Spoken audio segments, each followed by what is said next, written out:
Thank you, Mr. Bass. Let me just say, the ranking member and I, on most days, work very well. DFC is a good example. We reauthorized it, I think at a good pace.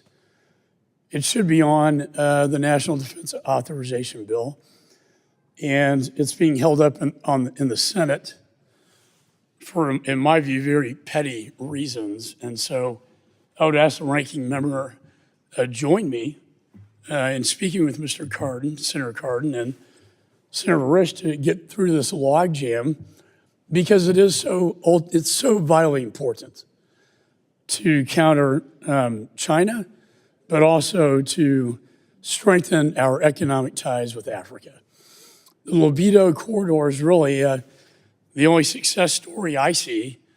It's about $500 million loan.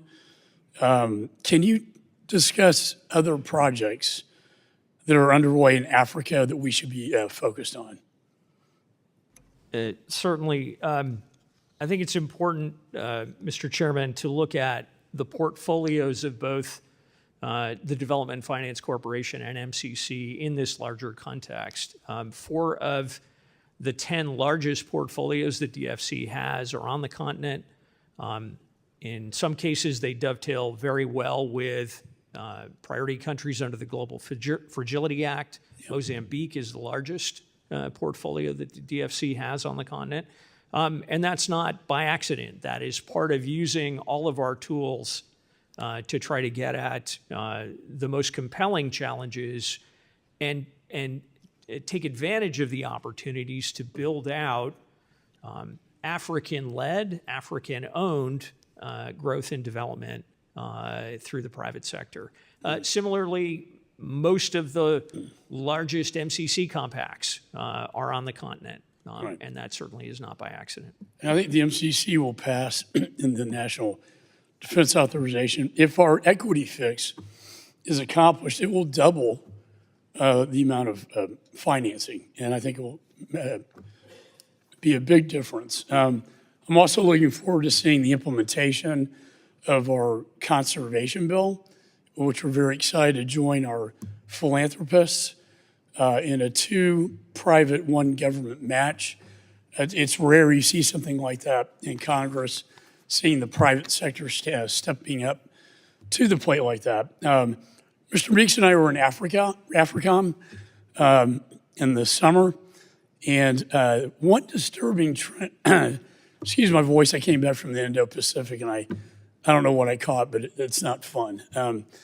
But one disturbing trend I saw was the Al-Shabaab and the Houthi rebels forging an alliance, taking an Iranian proxy from that region in the Middle East directly into the African continent.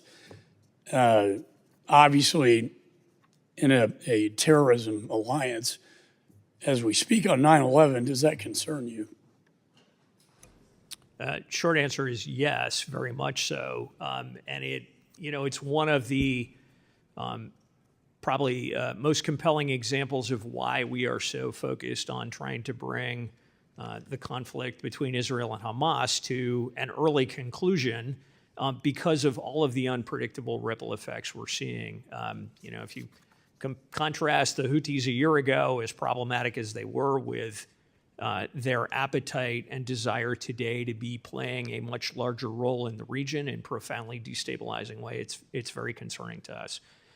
We're really focused first and foremost on tracking specific threats, and be happy to update you in a classified setting.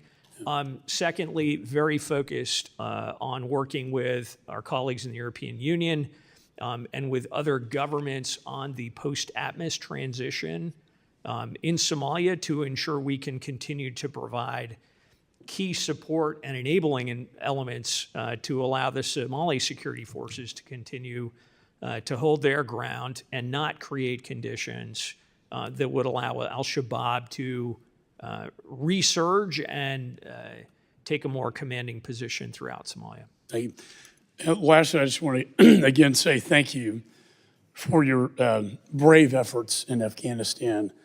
As I read the report, and I know some believe it's political, I see it as historic.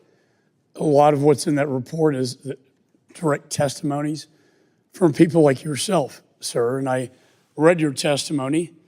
Being put in the position you're in, I know is very difficult. One of the goals I want to achieve is not to engage in a partisan blame exercise, but rather try to fix problems, many of which stemmed, in my judgment, from the NEO or lack thereof of a plan to evacuate on a timely basis. It was very clear when you came onto the scene with Ambassador Wilson, there was a lot of confusion as to who was in charge, what the duties were, clearly defined responsibilities. And it seems to me that Congress, and I look forward to working, I know Mr. Meeks will engage with me in a bipartisan measure, and I even talked to the Secretary as well, who is very willing to work with us on fixing that whole process through legislation.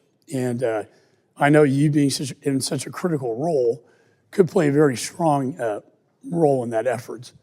So that, God forbid, we have something like that happen again.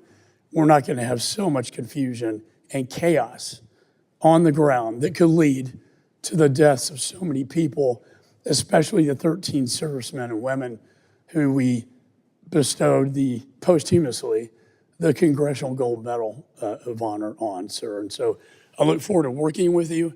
It's not a question for you to answer. It's an invitation to work with us on that. So thank you so much.